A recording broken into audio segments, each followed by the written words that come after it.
हमारी रहती हैं जिसको कॉन्सेप्ट असेसमेंट कहते हैं, और एक्सरसाइज के कुछ क्वेश्चंस हैं जो चैप्टर नंबर 2 के रहते हैं, तो वो हम कंप्लीट करके चैप्टर नंबर 3 तक तकरीबन सारी की सारी चीज़ें वही हैं जो आपने पढ़ी हुई हैं। होपफुली वो इस वीक में ही ख़त्म हो जाएगा। बाकी आई डोंट नो कि बुक आपकी कब आएगी, और जब आएगी तो फिर आप में से किसी ने मुझे भेजनी भी होगी, तो लेट्स सी कि कब आती है। तो पहले बेटा आपके पास 5 कंसेप्ट असेसमेंट पिछली वीडियो में मैंने डिस्कस की थी, और अभी जो मज़ीद 5 असेसमेंट्स हैं वो हम यहाँ पे डिस्कस कर लेते हैं। इनमें से एक असेसमेंट नहीं है, वो सिलेबस का हिस्सा नहीं है।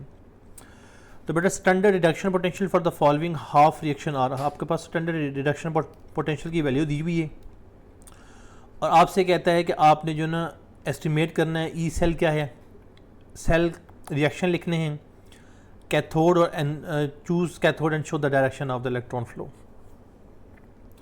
पहले तो बेटा याद रखें कि जब कभी भी आपने ई सेल फाइंड करनी होती है तो वो क्या होती है, वो आप फाइंड करते हैं cathode minus anode, E cathode minus E not. बेटा यहाँ बहुत बहुत बहुत ज़्यादा कन्फ्यूजन होती है स्टूडेंट्स को, और इनिशियली तो मुझे भी कन्फ्यूजन थी, लेकिन ये है कि बाद में हमने इसको अलग से वीडियो में डिस्कस किया था कि कैथोड पे जो वैल्यू है, एनोड पे जो वैल्यू है, जो दोनों का रिडक्शन पोटेंशियल है आपने वही पुट करना है। जो रिडक्शन पोटेंशियल है बेटा वो आपने वही वैल्यू पुट करनी है, और कोई वैल्यू पुट नहीं करनी, ठीक है। अब एनोड पे कौन सी करें और कैथोड पे कौन सी करें? जो लेस वैल्यू होगी ना वो आप एनोड पे पुट करेंगे। तो यहाँ लेस वैल्यू जो है वो क्या है बेटा, 0.34 है, ठीक है ना। हाँ, ये 0.34 ये क्या है, लेस वैल्यू है, तो ये एनोड पे आ जाएगी, और ये वैल्यू क्या आ जाएगी बेटा, कैथोड पे आ जाएगी। तो आप सिंपल वैल्यू पुट करेंगे 2.86 और 2.87, माइनस इनटू प्लस है तो प्लस लिखें या ना लिखें, यहाँ पे कोई फ़र्क नहीं पड़ता। तो ये आ जाएगा 2.87 minus 0.34, it will be equal to 2.53 volt, ठीक है। तो ई ऑफ सेल जो है बेटा वो क्या है आपके पास, ये आ गया। अब सेकंड जो आपसे वो क्वेश्चन पूछता है सेकंड पोर्शन में, वो कहता है कि आप इसके सेल रिएक्शंस लिखें। तो सेल रिएक्शन आपको पता है दो होते हैं, एक ऑक्सीडेशन हाफ होता है, एक रिडक्शन हाफ होता है। तो ऑक्सीडेशन हाफ जो है वो हम कैसे लिखेंगे जी? ऑक्सीडेशन हाफ रिएक्शन लिखते वक्त जो आपके पास एनोड वाला है रिएक्शन है उसको बेटा आपने रिवर्स करना है। यानी कि आपके पास क्या था, कॉपर जो है वो Cu2 पॉजिटिव प्लस 2 इलेक्ट्रॉन के साथ था। अब इसको रिवर्स कर दे, रिवर्स करेंगे तो ई की वैल्यू भी आपको चेंज करनी पड़ेगी। तो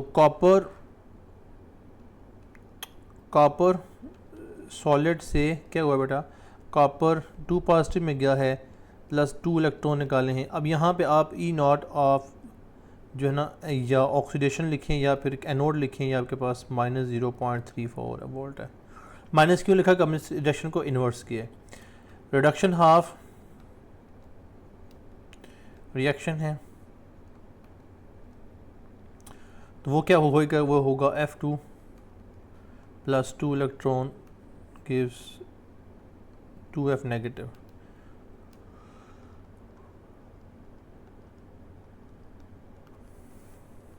प्लस 2.87 हो गया। ओवरऑल अगर आप रिएक्शन लिखना चाहें बेटे तो ओवरऑल रिएक्शन क्या होगा, ओवरऑल रिएक्शन आपको पता है इलेक्ट्रॉन बैलेंस करके आप इन दोनों को ऐड करते हैं, तो Cu, लेकिन मैं ओवरऑल रिएक्शन डायरेक्टली लिख लेता हूँ, Cu solid plus F2 gas gives Cu2 positive plus 2F negative, और डेल्टा ई ऑफ सेल जो है वो क्या है, प्लस 2.53 वोल्ट है। ठीक हो गया जी। सो यहाँ पे जो है बेटा वो क्या है, कैथोड कौन सा है, फ्लोरीन और एनोड कौन सा है आपके पास, वो कॉपर हो गया। ठीक है, अब हम चलते हैं नेक्स्ट क्वेश्चन की जानिब। नेक्स्ट, अच्छा बेटा यहाँ पे आपसे वो पूछ रहा है कि आप बताएं कि क्या एक मेटल दूसरी मेटल को रिप्लेस कर सकती है। फॉर एग्जांपल मैग्नीशियम कॉपर को रिप्लेस कर सकती है, आयोडीन क्लोरीन को रिप्लेस कर सकती है। बेटा अब इसके लिए ना आप इलेक्ट्रोकेमिकल सीरीज़ आपको याद होने ज़रूरी है। अगर इलेक्ट्रोकेमिकल सीरीज़ आपको याद है तो बहुत अच्छी बात है, वरना याद कर लें तो बेहतर है। देखो हमने कहा था little kid can not manage, तो mg जो है ना वो मैनेज में आता है। कॉपर जो है वो है इससे बहुत नीचे। सिमिलरली बेटा आयोडीन जो है और आखिर में क्लोरीन है। अब इसका मतलब जो ऊपर है वो नीचे वाले को डिस्प्लेस कर सकता है। ठीक है, यहाँ पे जो आयोडीन है बेटा वो और दूसरी बात ऊपर वाले की होगी ऑक्सीडेशन, ऊपर वाले की क्या होगी ऑक्सीडेशन। अब आयोडीन की अगर मैं बात करूं तो आयोडीन की जो ऑक्सीडेशन है वो I2 की फॉर्म में नहीं होती, I नेगेटिव की फॉर्म में होती है। और क्लोरीन की जो ऑक्सीडेशन है वो भी I नेगेटिव के फॉर्म में होती है। यानी कि अगर इसकी ऑक्सीडेशन करवाएंगे तो ये ऐसे होगा कि I2+2 इलेक्ट्रॉन्स में आएगा। ठीक है, तो यानी कि I नेगेटिव की अगर बात करूँ तो it can displace Cl negative. ठीक है, क्योंकि ये ऑक्सीडेशन में कन्वर्ट होकर ये Cl2 में कन्वर्ट करवा सकता है इसको, लेकिन I खुद नहीं करवा हो सकता कन्वर्ट। इसके बारे में बात करते हैं, पहले मैग्नीशियम के बारे में करें। देखो जो आपके पास मैग्नीशियम है, ये क्या करता है बेटा, ये 2 इलेक्ट्रॉन निकालता है और ये 2 इलेक्ट्रॉन जो है वो कॉपर 2 पॉजिटिव ले लेता है। क्योंकि ये मेटल्स हैं, इसकी ऑक्सीडेशन हो रही है, इसकी रिडक्शन हो रही है, ये इलेक्ट्रोकेमिकल सीरीज में ऊपर है, ये इलेक्ट्रोकेमिकल सीरीज में नीचे है, इसलिए ये रिएक्शन फिजिबल है। सिंपल सी बात है। अब आते हैं इधर आयोडीन के केस में। आयोडीन के केस में आयोडीन की क्या होनी चाहिए, आयोडीन की होनी चाहिए ऑक्सीडेशन I2+2 इलेक्ट्रॉन, और क्लोरीन की क्या होनी चाहिए बेटा, क्लोरीन की होनी चाहिए रिडक्शन 2Cl नेगेटिव, यानी कि +2 इलेक्ट्रॉन इसको आपने दिए 2Cl नेगेटिव बन गया। तो ये जो रिएक्शन है ये क्या है, ये रिएक्शन ऐसे है कि I negative plus Cl2 gives Cl negative plus I2। लेकिन वो आपसे क्या कह रहा है कि आयोडीन कैन डिस्प्लेस क्लोरीन, किसमें, in aqueous solution of potassium chloride, मतलब क्लोराइड में है। आपसे वो कह रहा है कि KCl plus I2 gives Ki plus Cl negative, तो ये नॉट फिजिबल है, ये नहीं होगा।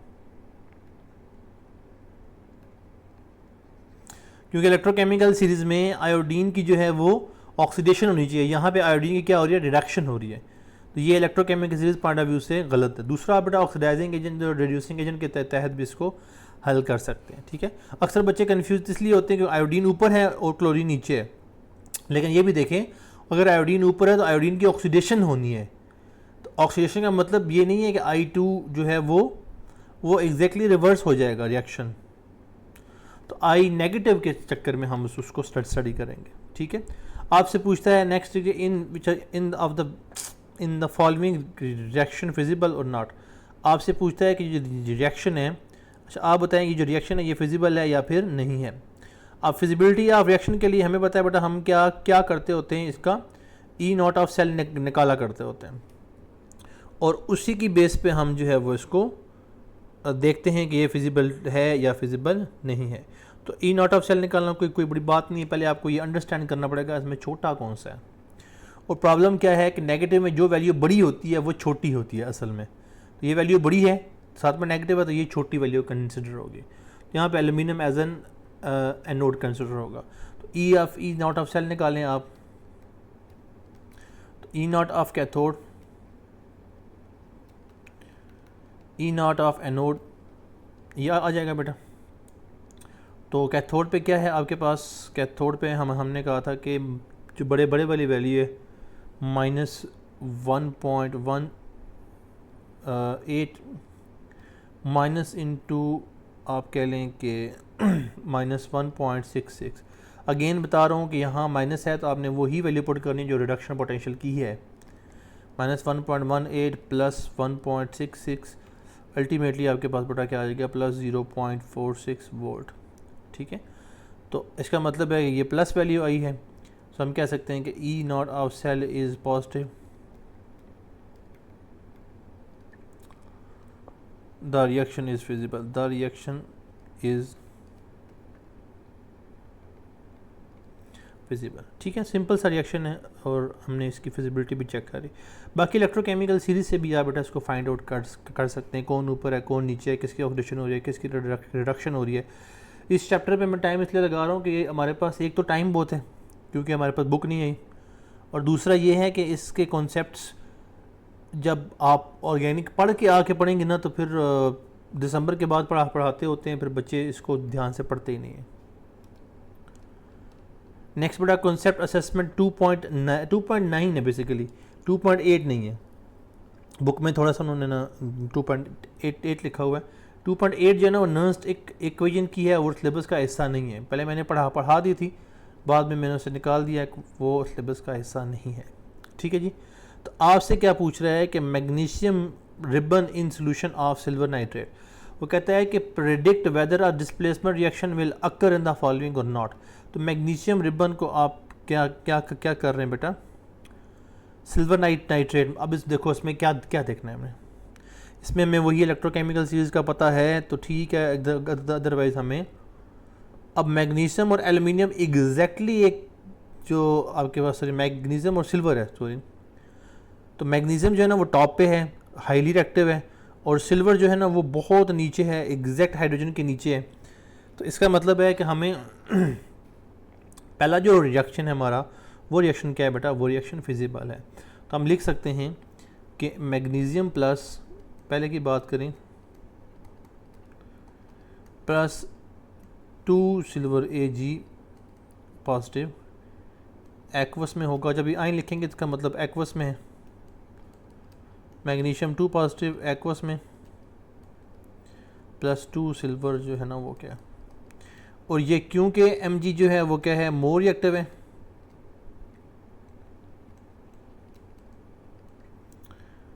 सो अगर आपको याद करना है तो आप याद कर सकते हैं, ये काफ़ी वर्थफुल हो जाएगा। अगर आपको नहीं याद होता तो फिर ऑब्वियसली कोई हल नहीं है।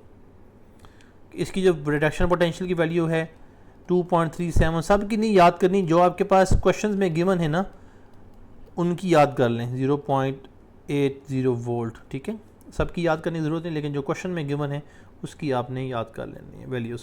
तो मैग्नीशियम स्ट्रॉन्गर है, अदरवाइज़ आप ऐसे लिख सकते हैं कि मैग्नीशियम जो है वो क्या करता है, इलेक्ट्रोकेमिकल सीरीज़ में ऊपर है, इसकी ऑक्सीडेशन होगी, सो Mg जो है ना Mg2 पॉजिटिव में कन्वर्ट होना फेवरेबल है, इसलिए ये फेवरेबल रिएक्शन होगा। दूसरा बेटा कॉपर और आयरन का है। आयरन में क्या है, आयरन सल्फेट है, copper plate in dip with iron sulphate. पहले आप इसको अंडरस्टैंड करें, आयरन दो तरह के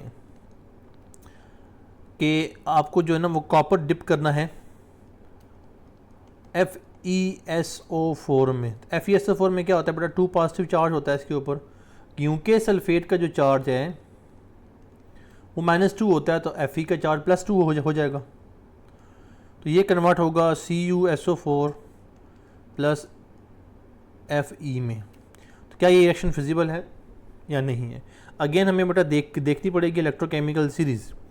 अब कॉपर तो हमें पता है कि कॉपर दो तरह के होते हैं, +2 और +1, और दोनों हाइड्रोजन से नीचे होते हैं, लेकिन क्या आयरन ऊपर एग्जिस्ट करता है या नहीं करता। ठीक है, अगर आयरन इससे नीचे एग्जिस्ट करता है तो कॉपर उसको रिप्लेस कर सकते हैं। अगर देखो ना, अगर कॉपर है, लेट्स से मैं कहता हूँ आयरन है, सॉरी हमारे पास क्या आयरन है, आयरन से ऊपर वाले सारे जो हैं, जो भी इसके ऊपर होंगे अबव वाले, वो इसको डिस्प्लेस कर सकते हैं, नीचे वाले डिस्प्लेस नहीं कर सकते। तो आयरन से अबव कौन सा है, क्रोमियम, जिंक है, मैंगनीज है, एल्यूमिनियम है, मैग्नीशियम है, sodium, calcium, barium, potassium, lithium. इसका मतलब जिसमें ये जो भाई साहब हैं कॉपर वो डिस्प्लेस नहीं कर सकते। तो हम यहाँ पे एक लिखेंगे कि जो हमारे पास आयरन है वो मोस्ट रिएक्टिव है एज़ कम्पेयर टू, आयरन बेटा क्या है, is more reactive as compare to copper. So ये डिस्प्लेस नहीं कर सकता, ठीक है, तो रिएक्शन इज नॉट फिजिबल।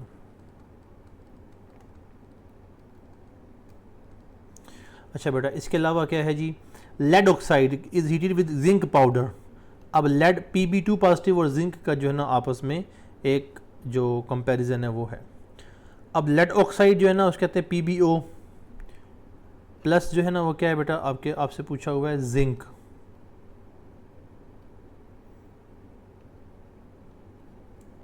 इसको हम इधर कर लेते हैं। तो जेड ऑक्साइड जो है ना, सॉरी लेड ऑक्साइड आपके पास प्लस क्या है बेटा, जिंक है, तो कन्वर्ट होगा जी जिंक ऑक्साइड प्लस लेड में। तो अब हमें क्या क्या करना पड़ेगा, हमें बेटा देखनी पड़ेगी इसकी वैल्यू। तो अब जो लेड है वो थोड़ा सा आप कहें कि हाइड्रोजन से ऊपर होता है, और दूसरा जो है जिंक,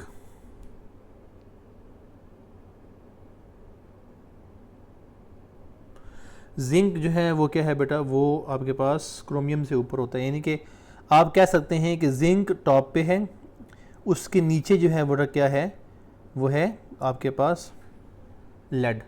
तो इसका मतलब कि अगर जिंक ऊपर है यानी कि अबव है, तो ये रिएक्शन क्या है, ये रिएक्शन फिजिबल है। तो हम कह सकते हैं कि जिंक इज़ मोर रिएक्टिव, सो ये रिएक्शन पॉसिबल है। ठीक हो गया जी। नेक्स्ट क्या है बेटा, निकल wire is placed in solution of silver nitrate. अब निकल और सिल्वर नाइट्रेट का क्या है बेटा, आपस में कंपैरिजन है। तो अब इसमें क्या है कि निकल डिस्प्लेस कर सकती है या नहीं, तो इसके बारे में हम डिस्कस कर लेते हैं, क्योंकि निकल जो है बेटा वो क्या है, ज़्यादा रिएक्टिव मेटल है, इसलिए वो डिस्प्लेस कर लेंगे इसको। यानी कि निकल जो है हमारे पास, अगर मैं इसको कहूँ कि निकल सॉलिड है, ये 2Ag पॉजिटिव है, ये निकल 2 पॉजिटिव है एक्वस कंडीशन में, प्लस 2 सिल्वर है सॉलिड कंडीशन में, ये रिएक्शन फिजिबल है, क्योंकि निकल जो है बेटा वो क्या है, ज़्यादा स्ट्रॉन्ग मेटल है एज़ कंपेयर टू सिल्वर। ठीक हो गया। तो ये थी जी हमारी सेल्फ कंसेप्ट असेसमेंट 2.9। अच्छा बेटा, कंसेप्ट असेसमेंट 2.10, इसमें ये वाला क्वेश्चन बहुत ही इंपॉर्टेंट है, बल्कि ये दोनों बहुत इंपॉर्टेंट है, क्योंकि ये शॉर्ट लेंथ क्वेश्चन होते हैं, और शॉर्ट लेंथ क्वेश्चंस का पेपर में आने के चांसेस बहुत ही ज़्यादा होते हैं। फाइनल एग्ज़ाम की बात कर रहा हूँ मैं। तो इसको अगर आप पहले कर लेंगे तो इसका फ़ायदा ये होगा कि आपको बाद में ये प्रॉब्लम जो है ना फेस नहीं करना पड़ेगी। और मैं आपको अगेन बता रहा हूँ कि साथ साथ आप याद कर लें, साथ साथ याद कर लें, बाद में आपको फिर याद करने का मसला नहीं होगा, बाद में हल रिवाइज करना होगा। An electrolytic cell is connected to a power source of for 2 hours। हमारे पास कितने बेटा घंटे के लिए, 2 घंटे के लिए। तो टाइम है, आपको पता है टाइम हम सेकंड में लेते होते हैं। इफ़ द करंट इज़, अब करंट क्या है 0.5, find the mass of substance. हमने बहुत इसके प्रैक्टिस किया है बेटे, अब तो आपको फिंगर टिप पे आ गया होगा। पहले इसको हल कर लेते हैं। करंट कितना है बेटा, current I is equal to है 0.5 एम्पेयर। टाइम जो है बेटा क्या है, 2 hours है। 2 इंटू 60 इंटू 60, तो ये आपके पास आ जाएगा 3600। 3600 मतलब मल्टीप्लाई बाय 2, ये 7200 आ जाएगा। और मोलर मैस अब लिखा हुआ है ना आपने को यहाँ पे उन्होंने, the molar mass of substance is 1.079 मोल पर। तो कर लेते हैं इसको हल। मोलर मैस कितना दिया है बेटा, 107.9 ग्राम पर मोल। तो अब हमें पता है कि पहले हम क्या करते थे बेटा, हम पहले Q निकालते हैं, I को मल्टीप्लाई करते हैं टाइम के साथ। तो 0.5 मल्टीप्लाई बाय 7200, तो ये 36, अगेन हाफ हो गया ना। 0.55 का मतलब क्या होता है, हाफ होता है। सो अब हमने इसके मोल ऑफ इलेक्ट्रॉन्स निकालने हैं बेटा। तो हमने कहा था Q डिवाइडेड बाय F होता है, फैराडे कांस्टेंट हमें याद है 96500, वैसे 485 है, 485 है। हमने कहा था कि हम इसको 96500 कैलकुलेशंस में इस्तेमाल करते होते हैं, ठीक है। तो Q क्या है बेटा, Q आपके पास 3600 है, 96500, तो ये आपके पास आ जाएगा 0.0373 मोल। अब आपने मास डिपॉजिट फाइंड करना है, mass of an element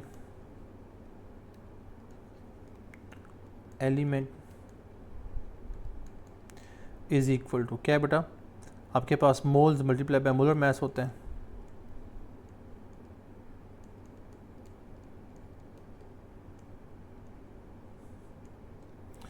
अब क्या हमारे पास कुछ कोई उसने हिंट दिया है मास ऑफ सब्सटेंस डेवलप्ड, अब उसने कोई हिंट नहीं दिया कि वो कितने इलेक्ट्रॉन एब्जॉर्ब करेगा, पर हम एक इलेक्ट्रॉन ही फिल वक्त उसके कंसिडर करेंगे, ठीक है। फिर बाद में वो कहेगा अगर 3 मोल ऑफ इलेक्ट्रॉन यूज़ करें तो क्या होगा, ठीक है। तो इनिशियली हमने जो 1 मोल का ही इसको कंसिडर किया है, तो मोल कितने बेटा 0.0373 मल्टीप्लाई बाय क्या था बेटा 107.9, तो ये बेटा क्या होगा, ये 4.2 ग्राम आपके पास आ जाएगा, ये क्या आ जाएगा 4.02 ग्राम। नेक्स्ट चलते हैं बेटा। नेक्स्ट आपके पास है calculate charge in coulomb when 3 moles of electron flow given. अब आपने चार्ज फाइंड करना है जब 3, अब चार्ज आपके पास बेटा आप देखो आपको वो क्या कह रहा है, किधर गया, आपको कह रहा है कि अगर ये जो आपके पास है जो चार्ज है, ये 3 इलेक्ट्रॉन आपके पास चार्ज नहीं सॉरी एन जो है बेटा आपके पास क्या है 3 इलेक्ट्रॉन हो, तो आप बताएं कि चार्ज क्या होगा। तो बेटा एक यानी कि ये वाली आप अगर इक्वेशन यूज़ करें तो आपको उसने जो ना ये वाला दिए हुए वैल्यू और आपसे ये वाली पूछ रहा है, तो कुछ नहीं करना, बस इसको मल्टीप्लाई कर देना उधर। यानी कि जो सेकंड क्वेश्चन है उसमें आप बात करें, आपको पता है कि moles of electron is equal to charge divided by Faraday constant. तो चार्ज क्या आ जाएगा बेटा, चार्ज आ जाएगा moles of electron multiply by Faraday. Moles कितने दिए हुए बेटा 3 दिए हुए ना कोई क्वेश्चन में। Calculate the charge in coulomb when 3 moles, calculate charge in coulomb when 3 moles of electron flow through the circuit. तो आपने क्या किया 3 को मल्टीप्लाई किया 96500 से, तो अल्टीमेटली आपके पास बेटा 289,500 कूलम आ गया, ठीक हो गया जी। अच्छा नेक्स्ट चलते हैं जी, mass of silver calculate mass of silver deposited at the cathode during electrolysis of silver nitrate if current. अब आपके पास क्या है मास ऑफ सिल्वर निकालना है और आपके पास करंट क्या हुआ 0.1020 मिनट। अब बेटा ये निकालना तो आप लोगों को आता ही है, लेकिन मैं फिर भी करवा देता हूँ क्योंकि मैं इसको इसलिए एक्सप्लोर भी हम कर रहे हैं कि हमारे पास टाइम है, और टाइम कितना है 20 मिनट मल्टीप्लाई बाय 60 मिनट है ना, इसलिए हमने 1 से 60 से मल्टीप्लाई किया। अगर घंटे होते तो फिर 2 दफ़ा 60 से मल्टीप्लाई करते हैं। 1200 सेकंड है बेटा। और मास ऑफ सिल्वर क्या होता है, मास of silver molar mass of silver जो है ना वो 107.9 होता है, 107.9 ग्राम पर मोल होता है। तो अब इलेक्ट्रॉन कितने लिए हैं बेटा सिल्वर ने, 1 इलेक्ट्रॉन लेके इसमें कन्वर्ट हुआ है, तो उसमें मसला नहीं, हमें कोई मल्टीप्लाई करने की ज़रूरत नहीं है किसी भी चीज़ से, ठीक हो गया जी। सो अगेन वही फार्मूला लगेंगे बेटा, Q is equal to I multiply by T. I कितना है 0.1, टी कितना है 1200, तो ये 0.1 को अब जब डिवाइड करेंगे तो ये आ जाएगा 10 0 काट लेगा तो ये आपके पास 120 कूलम आएगा। अच्छा कोशिश ये किया करें कि कैलकुलेटर का यूज़ ख़ास करके मेडिकल वाले बच्चे कम से कम किया करें। उसकी ये वजह है बेटे कि आपका जो आगे इम्तिहान होना है वो इम्तिहान में आप न्यूमेरिकल सॉल्व करते हैं तो उसमें थोड़ा सा आपको जो है ना वो प्रैक्टिकली विदाउट कैलकुलेटर सॉल्व करना पड़ता है। तो अभी से प्रैक्टिस करेंगे तो क्या होगा कि आपको चीज़ों का अंदाज़ा हो जाएगा। 0.00124 मोल। अब ये कैलकुलेशन तो नहीं हो सकती, लेकिन कुछ कैलकुलेशन ऐसी हैं जो कि हो सकती हैं। तो मोल्स ऑफ इलेक्ट्रॉन क्या था बेटा, चार्ज हमारे पास जो आया फैराडे कांस्टेंट हमने डिवाइड किया तो आंसर आ गया। अब मैथ निकालना है तो मैथ क्या होता है, mole into molar mass, mass mole into molar mass. तो मोल कितने, 0.00124 multiply by 107.9 is equal to 0.134 gram. ठीक हो गया बेटा। तो ये आपकी थी कंसेप्ट असेसमेंट। इसके बाद एक वीडियो मैंने बनानी है, क्योंकि एक्सरसाइज की जो आपके हैं एक्सरसाइज के जो क्वेश्चंस हैं बेटा, वो क्वेश्चंस सॉल्व करवाने हैं मैंने, ताकि एक एक क्वेश्चन हम सॉल्व करके फिर चले जाएं। टोटल आपके 10 लेक्चर भी नहीं